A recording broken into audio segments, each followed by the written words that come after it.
Nasıl olur? Turgut Gazi.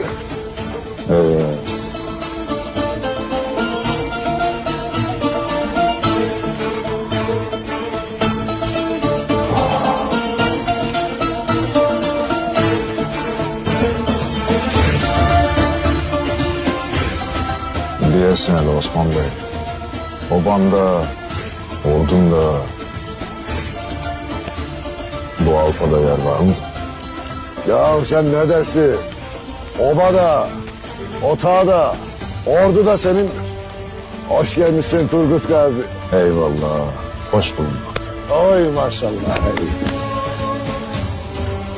Oy maşallah. Oy maşallah. Atamın yoldaşı, yadigarı. Yiğitler yiğidi Turgut Gazi. Eyvallah Osman'ım. Var ol.